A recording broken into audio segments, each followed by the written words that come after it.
And as Jessica provided so much information about me, a lot of it is duplicated here on the About Me slide.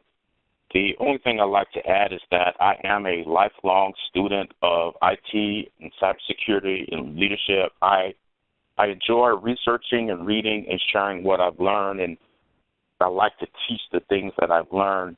And no one knows everything, and I don't pretend to, but I hope what I am providing to you today you will find helpful. I don't know the answers to the questions that you give me. At the end, I will certainly do my best to figure it out, to work with you to figure it out, and perhaps even post the answer of the topic on my blog if it's something that is very pertinent. So let's move on into the presentation.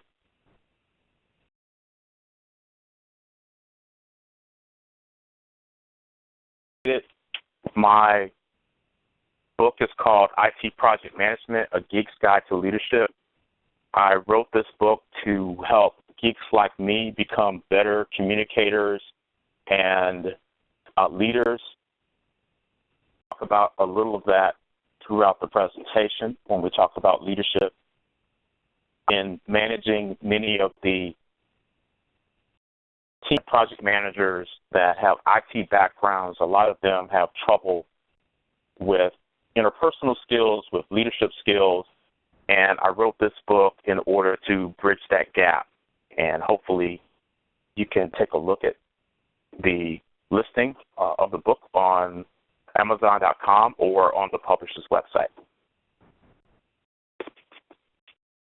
Right, for PDUs, articles for projectmanagement.com.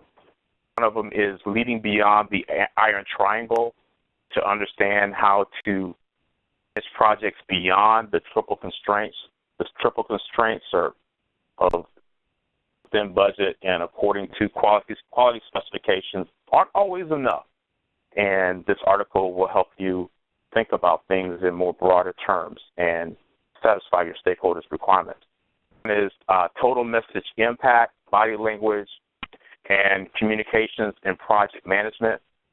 And it takes a look at the commonly held 93% of communications is nonverbal.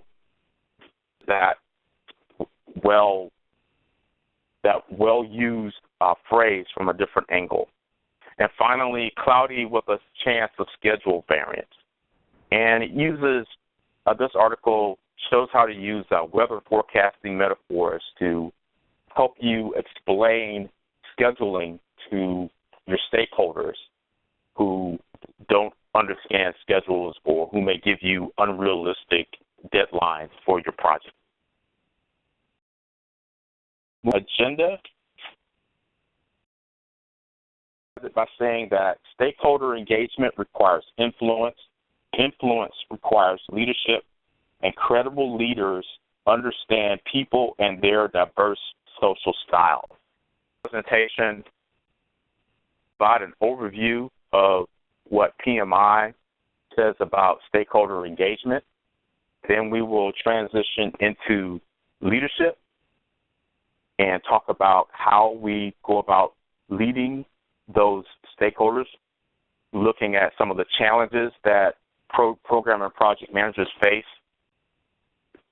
in leading stakeholders.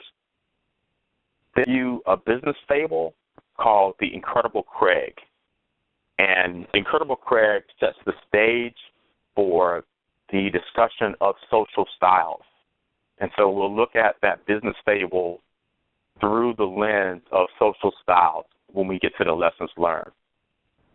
The mindful credibility presentation talks about how to apply those social styles to improve your credibility and improve your ability to lead, to connect with your stakeholders so that you can better lead them.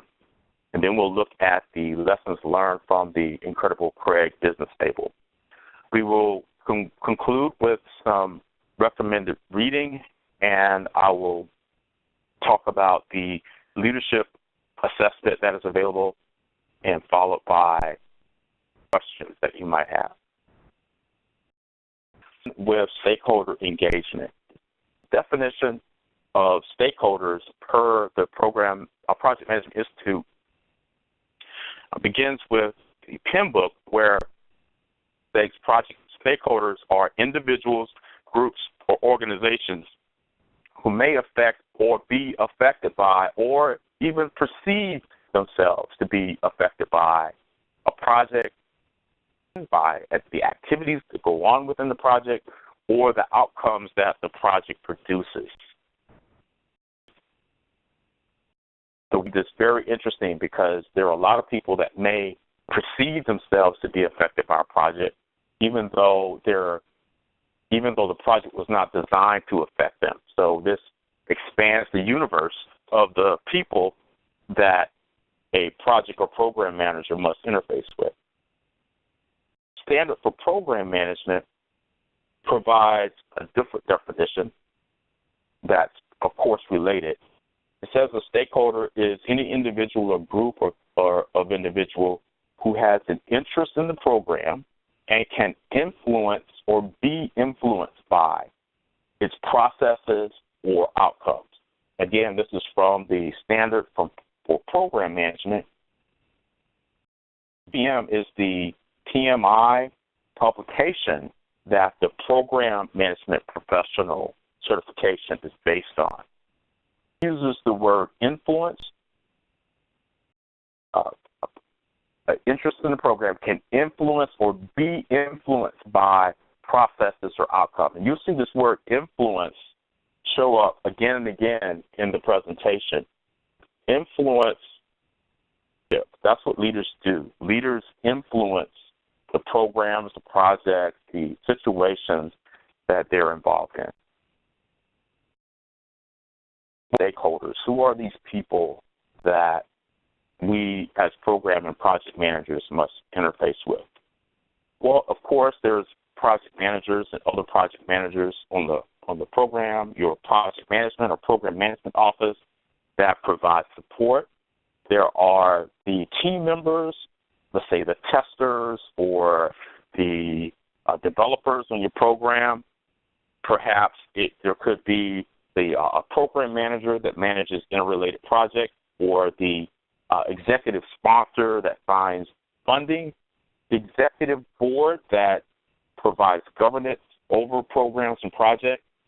Those are the internal stakeholders. But if you look at the external stakeholders, there are the current or potential customers that are stakeholders. Shareholders for publicly traded companies are certainly stakeholders.